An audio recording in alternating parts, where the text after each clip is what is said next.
जाकर के ठाकुर जी ने पहले तो बलभद्र भैया का रेवत राजा की पौत्री से, रेवती से श्री बलराम जी का विवाह हुआ। बोलो रेवती रमण भगवान की।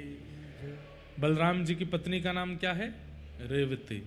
और ये कौन है? रेवती रमण। जैसे ये राधा रमण है, ये रेवती रमण है। रेवती के साथ में बलराम जी, बड़ी सुंदर कथा है कि रेवती जो थी, बलराम जी जब धराधाम पर थे, आपकी हाइट कितनी थी पता है? श्री बलराम जी थे 15 फीट के, और रेवती इनकी पत्नी की हाइट थी 50 फीट की। क्यों? बोले सतयुग में लोगों की हाइट होती है 50 फीट, त्रेता में हाइट आधी हो जाती है 25 फीट, उससे आधी हो जाती है 12.5 फीट द्वापर में, और कलयुग में बिल्कुल ही आधी हो जाती है 6-6.5 फीट। घोर कलयुग में और कम हो जाएगी 3 फीट। और घनघोर कलिकाल में तो बताते हैं कि तुलसी आदि जैसे छोटे छोटे पौधों के नीचे ही हम लोग छाया लिया करें, इतने छोटे से रह जाएंगे। कहीं तो ऐसा भी लिखा है 10-11 साल की उम्र में तो बच्चे दादी दादा बन जाएंगे। इतनी कम उम्र हमारी आयु, बड़ा खतरनाक कलयुग आने वाला है। तो रेवती जो थी, इनका जन्म हुआ था सतयुग में, और श्री बलभद्र जी का प्राकट्य हुआ द्वापर में। बोले कैसे जोड़ी बनी? बोले रेवती जो हैं, इनके दादाजी राजा रेवत, वो इतना प्रेम करते थे अपनी रेवती पौत्री से, बेटा की बेटी से। उन्होंने कहा कि अपनी पौत्री के लिए मैं सामान्य वर को नहीं ढूंढूंगा, ब्रह्मा जी से पूछ के आऊंगा कि मेरी बेटी के लिए सुयोग वर कौन है, उसी से ब्याह करूंगा। तो रेवत राजा ब्रह्मा जी के पास गए। ब्रह्मा जी का दिन बहुत द्रुत गति से चलता है। सतयुग त्रेता द्वापर कलयुग, सतयुग त्रेता द्वापर कलयुग, सतयुग त्रेता द्वापर कलयुग। जब 71 टाइम्स बीत जाते हैं, तब ब्रह्मा जी का एक दिन होता है। मतलब कलयुग 71 बार बीत जाएगा, सतयुग त्रेता द्वापर कलयुग, तब ब्रह्मा जी का एक दिन होगा। तो मतलब ब्रह्मा जी के 1 सेकंड में मेरे 2-4 जन्म हो जाते होंगे, इतना। और ऐसे ब्रह्मा जी के 100 साल जब पूरे होते हैं, तब भगवान का एक दिन होता है। सोचो, इसलिए उस क्षेत्र में तो जाओ ही मत, यहीं जगन्नाथ ही रहे आओ, वृंदावन ही रहे आओ। वो ऊपर वाले परमात्मा को पहचानने की कोशिश मत करना। सतुबाल बुद्धि, भागवत में लिखा है, दिमाग घूम जाएगा, नहीं पहचान पाओगे। तो रेवत राजा गए कहां? ब्रह्मा जी के पास। और ब्रह्मा जी के पास जाकर के बोले मेरी बेटी के लिए सुयोग वर बताओ। ब्रह्मा जी बोले तुरंत भागो नीचे। बोले क्यों? ब्रह्मलोक में 1 सेकंड भी अगर आप व्यतीत करोगे, इतने में तो वहां पर कितने युग बीत जाएंगे। और आप अगर अब विलंब करेंगे, तब तक दोबारा सतयुग आ जाएगा। अभी सतयुग निकल जाएगा, त्रेता निकल गया, द्वापर प्रारंभ हो गया है। और जब तक आप नीचे पहुंचेंगे, तब तक भगवान का अवतार हो चुका होगा। भगवान के बड़े भैया के रूप में श्री बलराम जी महाराज शेषनाग बन करके गए, वही आपकी बेटी के लिए सुयोग वर हैं, ब्याह कर दीजिए। रेवत राजा जैसे पृथ्वी पर आए, सतयुग निकल गया, त्रेता निकल गया, द्वापर आ गया इतनी देर में। तो और आकर के देखा तो सीधे पहुंचे द्वारिका, और द्वारिका जाकर के बताया ब्रह्मा जी ने कहा है मेरी पौत्री से आपके पुत्र का ब्याह होगा। बलराम जी महाराज बोले, ये देवकी मैया बोली जब स्वयं ब्रह्मा जी कह रहे हैं, रोहिणी मैया बोली स्वयं ब्रह्मा जी कह रहे हैं, तो फिर कुछ और विचार क्या करना चाहिए? आप तैयारी करो, हम तो बारात लेके आते हैं लाला की। और तैयारी करी महाराज। अभी तक बलराम जी मिले नहीं है होने वाली बहू से। जैसे ही घोड़ा पे बैठ करके पहुंचे, सब लंबे ही लंबे थे वहां पे। बलराम जी बोले सतयुग के हैं, हमारे सास ससुर सब लोग इसलिए बड़े लंबे हैं। छोटे से बलराम जी डोल रहे हैं वहां पे।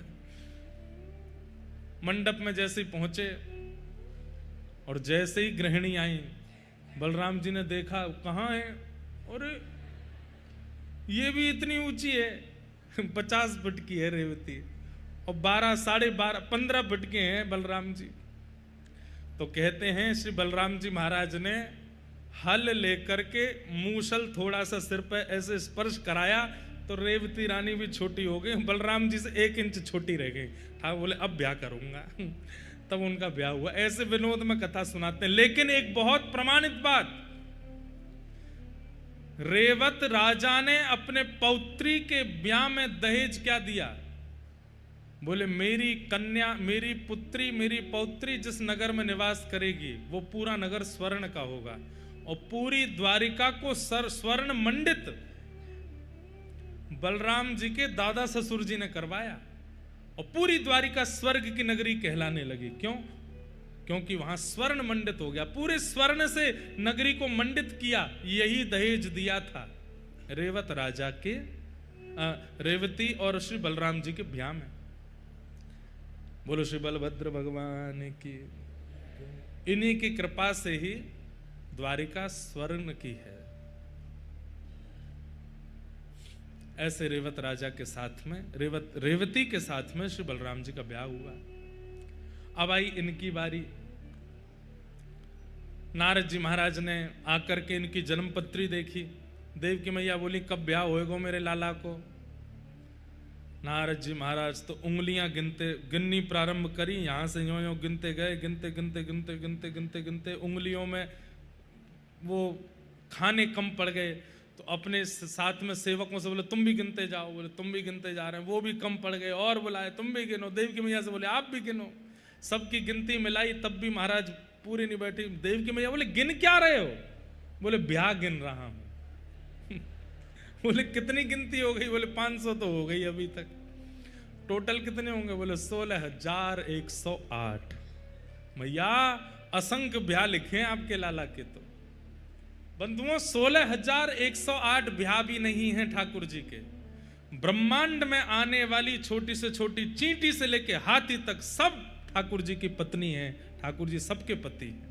ये पूरा ब्रह्मांड ठाकुर जी का है। वो जगतपति हैं, इसीलिए उनको जगन्नाथ कहा जाता है। वो मेरे भी पति हैं, आपके भी पति हैं। अभी यहाँ गिरगिट डोल रहा था मंच पे, मैं तो डर गया उसको देख के। उसके भी पति हैं। पता है आपको, ये गिरगिट के रूप में, कबूतर के रूप में, ऐसा मैंने सुना है, ये कोई पूर्व के पदभ्रष्ट महापुरुष आते हैं और कथा सुनते हैं। और वो मुझे 4 दिन से दिख रहा है गिरगिट, अभी यहीं था। और वे कथा सुनते हैं और कथा के बाद वो अंतर ध्यान हो जाएंगे, उनकी मुक्ति हो जाएगी, ऐसा सुनते हैं। कबूतर आते हैं कई कथाओं में, बैठ करके पूरी कथा सुनते हैं छुप के, पता नहीं चलता। ऐसी कई जीवों के रूप में पूर्व के कोई अपराध के कारण, कोई भजन निष्ठ अपराध के कारण गिरगिट आदि बन जाते हैं। तो कथा सुनते हैं, कथा सुन के अपना उद्धार करते हैं। तो मैं ये कह रहा था, चेंटी के भी भगवान है, पति हैं ठाकुर जी। 16,108 पर आश्चर्यचकित मत हुआ करो। इस वक्त गिनती इतनी बताती है कि 8 अरब जनसंख्या है, उससे अधिक होगी विश्व की। 8 अरब पत्नियां हैं ठाकुर जी की केवल मानव रूप में। इस वक्त पक्षियों को अलग मानिएगा, जलचरों को अलग मानिएगा, थलचरों को अलग मानिएगा, ये भी सब पति हैं, पत्नी हैं भगवान की। सबके पति हैं भगवान, जगतपति हैं भगवान। परंतु 16,108 कौन हैं?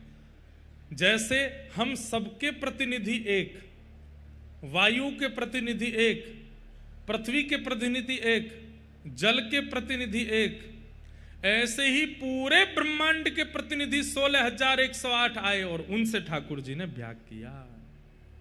ये ठाकुर जी का ब्रह्मांड से ब्याह है। लेकिन प्रथम विवाह ठाकुर जी का हुआ साक्षात लक्ष्मी स्वरूपा श्री रुक्मणी जी से। भगवान का कौंडनपुर के राजा, उनकी पुत्री रुक्मणी जी के साथ में विवाह हुआ, वही लक्ष्मी है। तत्पश्चात भगवान का दूसरा विवाह सत्यभामा के साथ, तीसरा विवाह जाम्बती के साथ, दूसरा विवाह जाम्बती के साथ, तीसरा विवाह सत्यभामा के साथ, चौथा विवाह यमुना महारानी के साथ। श्री यमुना जी के साथ में ठाकुर जी का विवाह हुआ।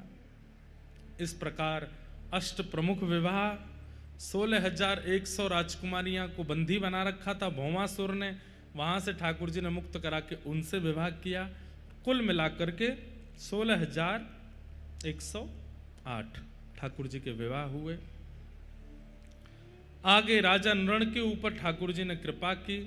नृण के ऊपर कृपा करने के बाद भगवान ने के वंशधर समस्त यदुवंशियों को ठाकुर जी ज्ञान उपदेश करते हैं, परंतु ये सुनते नहीं हैं।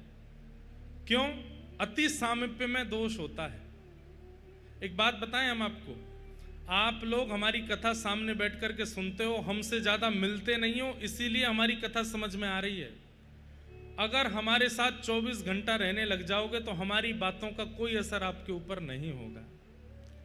संग में रहने वाले, नित्य परिकर का टैग लगा करके घूमने वाले लोगों पर बातों का कोई असर नहीं होता। चाहे कितना भी सुंदर आप प्रवचन कर लीजिए, कितने भी सुंदर वाक्य कह लीजिए, कई लोगों की इच्छा होती, महाराज जी आप अपने संग रख लो, अगर अपना कल्याण चाहते हो तो हमारे संग मत रहिएगा। क्यों? कभी कभी कथा सुन लीजिए, कहीं कहीं कथा में आ जाइए, उसी से ही उद्धार होगा। क्योंकि कलिकाल में अति सामीप्य रहने पर दोष होने लगता है, इसलिए हम खुद भी दूर रहते हैं। और भैया एक बात आपको एक सूक्ति बता के जा रहे हैं, जिसके प्रति बहुत प्रेम हो उसके बहुत पास मत जाना, नहीं तो दूरी हो जाएगी। अब हमारी बात को कई लोग कई अलग रूप में ले सकते हैं, और ये बात संसार के लिए है, ठाकुर जी के लिए नहीं है। ठाकुर जी के नाम को सदैव अपने पास रखो। पर आज जैसे कथा का विश्राम है, अब कई लोग रो रहे हैं, कई लोग भावुक हो रहे हैं, हमको पुरी से जाना पड़ेगा। ये बहुत अच्छा है कि आपको जाना है, क्योंकि वियोग आवश्यक है। वियोग ही वस्तु के महत्व को प्रकट करता है, संयोग में महत्व नहीं मिलता। हम लोग 7 दिन से रोज महाप्रसाद पा रहे हैं और हर दिन महाप्रसाद का स्वाद ले रहे हैं, सुख मिलता है। कल मैंने अनुभव किया कि पहले दिन मैंने जितना महाप्रसाद पाया अब मैं उतना नहीं पा रहा हूं, अब थोड़ा पा रहा हूं। क्यों? क्योंकि 7 दिन में इतना पाया है कि अब तृष्णा है ना चित्त की, और धीरे धीरे घटती है। अब मन में लग रहा है कि नहीं अब तो जाना चाहिए। क्यों? ताकि यहां से जाते ही महाप्रसाद का महिमा बढ़े, यहां से जाते ही जगन्नाथ प्रभु की याद आवे, यहाँ के हमारे सब पंडा पुजारियों का स्मरण हो, श्रृंगारी पुजारियों का स्मरण हो, यहाँ के सब जीवों का स्मरण हो, गलियों का, समुद्र का स्मरण हो। ये स्मरण ही प्रेम को बढ़ाता है, और स्मरण बिना वियोग के नहीं होता। इसलिए वियोग बहुत जरूरी है, जिससे बहुत प्रीति हो। अब आप कहोगे महाराज जी पति पत्नी का क्या होगा, वो तो संग ही रहते हैं। उसमें भी द्वारिकाधीश श्री कृष्ण करके दिखाते हैं प्रणय कलह। ठाकुर जी कभी कभी रुक्मणी जी से लड़ाई कर लेते हैं, उसको कहते हैं प्रणय कलह। ठाकुर जी आते हैं और आकर के अपने सिंहासन पर बैठ जाते हैं, रुक्मणी जी पंखा जलती हैं। ठाकुर जी कहते हैं देवी तुमने हमसे ब्याह क्यों किया? कब पूछ रहे हैं ये बात? जब भगवान की संतान हो गई, भगवान की संतानों की भी संतान हो गई हैं, दादा दादी बन गए हैं दोनों। उस काल में ठाकुर जी रुक्मणी जी से क्या कह रहे हैं, तुमने हमसे ब्याह क्यों किया?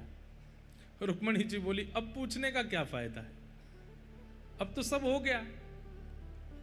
नहीं नहीं हम बस जानना चाहते हैं तुमने हमसे ब्याह क्यों किया। रुक्मणी जी कुछ नहीं बोली। ठाकुर जी बोले अच्छा हमें लगता है आपने हमारा पराक्रम देख करके हमसे ब्याह किया होगा, कि भाई ये बड़े पराक्रमी हैं। कैसा पराक्रम? राजाओं के डर के मारे समुद्र के बीच में रहते हैं हम, कि कोई लांग करके आ ना पाए इसलिए समुद्र के बीच में रहते हैं। पराक्रम कैसा? आप कहो कि मैंने इसलिए ब्याह किया, संतों से आपकी बड़ी महिमा सुनी थी। संतों पे काम तो है नहीं कुछ, पत्नी बच्चे इनके हैं नहीं, घर से निकल गए, पूरे दिन मेरा ही गुणगान गाते रहते हैं। इनके पास जाओगी तो और कुछ सुनने को मिलेगा ही नहीं। आप कहोगे हमने इसलिए ब्याह किया, आप बड़े सुंदर हो। काय बात के सुंदर? इतने काले हैं कि नाम ही कृष्ण रख दिया हमारा।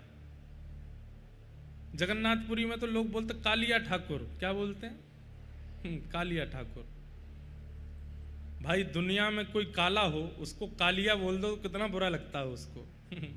लेकिन महाप्रभु जगन्नाथ जी उसमें खुश ही रहते हैं, कुछ भी बोल लो, जो तुम्हारा मन हो बोल लो। अंत में ठाकुर जी ने ऐसी बात बोल दी कि सुन करके रुक्मणी जी बेहोश हो गई। क्या? ठाकुर जी बोले तुम्हारा शिशुपाल से सगाई होने वाली थी ना? रुक्मणी जी ने सिर हिलाया, बोले हाँ भैया जबरदस्ती विवाह कर रहे थे वहां। तो अभी भी समय, तुम अगर बोल दो तो हम शिशुपाल को बुला देते हैं, बेचारा कुआरा बैठा है तुम्हारी याद में, आज तक उसने ब्याह नहीं किया है। तुम बोलो तो हम उसको बुला देते हैं, तुम्हारा ब्याह उससे करा देते हैं, असली प्रेमी तो वो है तुम्हारा। रुक्मणी जी सुन करके मूर्छित हो गए। जब होश में आई तो कहीं ठाकुर जी आप चाहे जो बोलो, लेकिन अपने से दूर जाने की बात मत किया करो। ठाकुर जी भी रुक्मणी जी के साथ में प्रणय कलह करते हैं। प्रणय कलह का मतलब क्या? प्रणय मतलब प्रेम भरा, कलह मतलब कलेश। पति पत्नी को भी चाहिए, पता चले 5 दिन से महाराज खूब प्रेम बरस रहा है दोनों में, तो 6वें दिन किसी एक को योजना बना के लड़ लेना चाहिए। लड़ो, कुछ तो ऐसा करो कि थोड़े बर्तन बजें घर में। आप कहेंगे महाराज जी क्या सिखा रहे हो? ये वास्तविकता है, ये आवश्यक है। और बाकी आप सब लोग ब्याह ठ्याए हो, हमें तो अनुभव है नहीं, लेकिन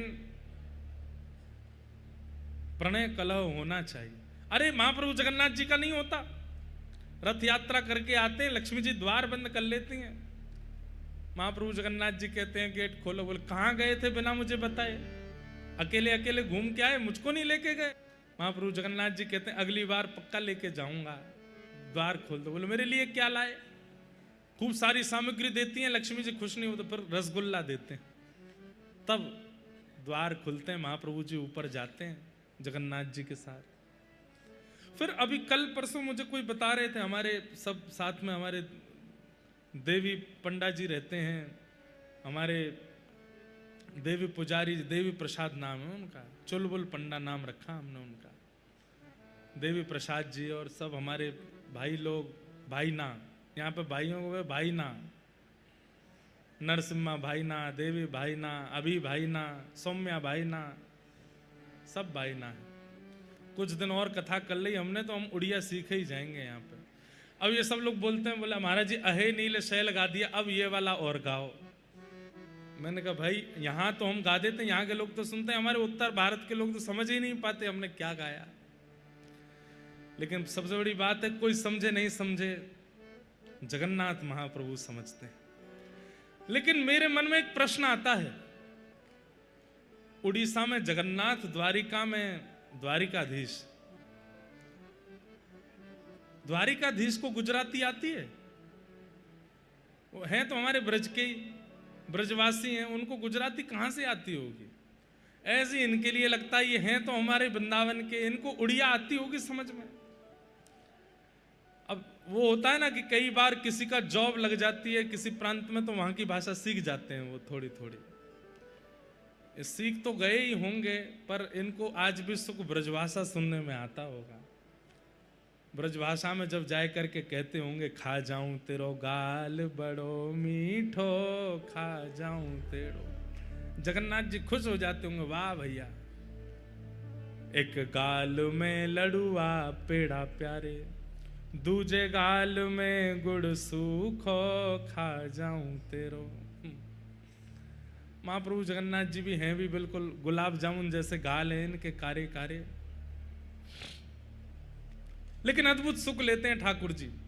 तो अत्यंत प्रेमियों को चाहिए कि बहुत ज्यादा प्रेम ही प्रेम चल रहा हो तो फॉर्मेलिटी हो जाती है, थोड़ी बहुत लड़ाई झगड़ा करते रहा करो। पत्नी से बोल के जाओ आज शाम को इडली सांबर बनाना।